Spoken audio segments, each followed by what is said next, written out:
Prehrana prema krvnoj grupi, detaljno objašnjenje. Kako je nastala teorija? Ideja proizlazi iz antropološkog pogleda na evoluciju krvnih grupa. Dr. Dadamo tvrdi da je svaka krvna grupa nastala u različito vrijeme ljudske povijesti i da je odraz prehrambenog načina života tadašnjih populacija. Prema njegovoj teoriji, krvna grupa Nolo je najstarija i potječe iz vremena lovaca sakupljača, prehrana bogata proteinima. Krvna grupa A se razvila s pojavom poljoprivrede, biljna prehrana. Krvna grupa B je povezana s nomadskim skupinama, kombinacija mliječnih proizvoda, mesa i povrća. Krvna grupa AB je najnovija i navodno kombinira karakteristike A i B grupa. Iako ovo zvuči logično na prvi pogled, antropolozi upozoravaju da krvne grupe nisu nastale tako jednostavno, niti se vezuju samo za prehranu. Ipak, teorija i dalje ima velik broj pobornika jer se mnogi subjektivno osjećaju bolje nakon što prilagode prehranu. Lektini su zapravo ključno objašnjenje ove teorije. Dr. Dadamo navodi da krvna grupa određuje reakciju tijela na lektine. To su proteini koji se nalaze u mnogim namirnicama. Prema njegovoj teoriji, određeni lektini mogu uzrokovati stvaranje grudica u krvi, odnosno agregaciju, što može dovesti do upala, probavnih smetnji, sporijeg metabolizma i zadržavanja vode. Međutim, moderna znanost pokazuje da se većina lektina deaktivira kuhanjem i probavom i stvarno su rijetki oni koji mogu imati negativan učinak. Ipak, sama ideja da različiti ljudi različito reagiraju na hranu nije pogrešna. Postoje mikrobiomske razlike u probavnim enzimima i individualna intolerancija na hranu, ali one nemaju direktnu vezu s krvnom grupom.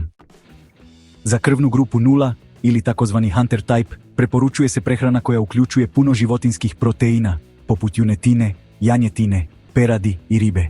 Također, povrće s niskim udjelom škroba, voće koje ne izaziva visoki inzulinski odgovor, te jaja i orašasti plodovi u umjerenim količinama.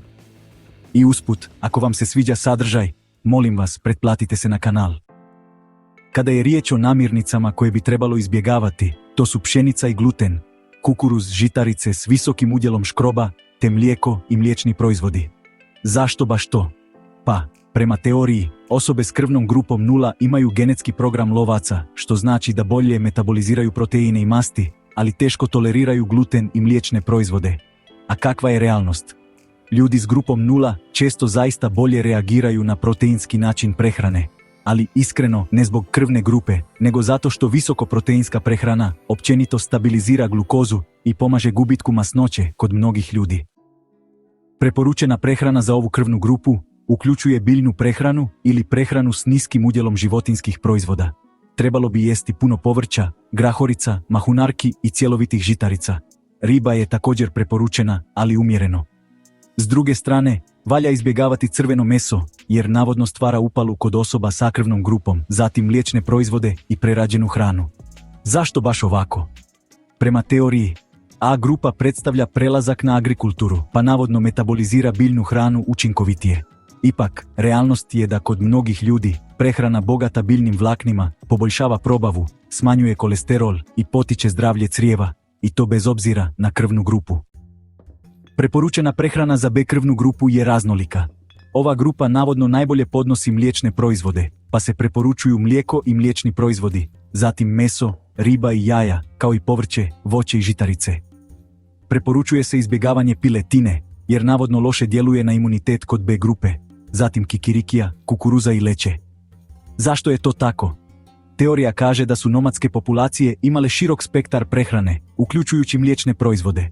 No, u stvarnosti, tolerancija laktoze nema veze s krvnom grupom. Ona je genetski određena, ali uglavnom se poklapa s geografskim područjima, gdje je grupa B češća. Preporučena prehrana za AB krvnu grupu je kombinacija namirnica prikladnih za A i B grupe. To znači biljna prehrana uz riblje proteine, a mlijeko i fermentirane proizvode u umjerenoj količini.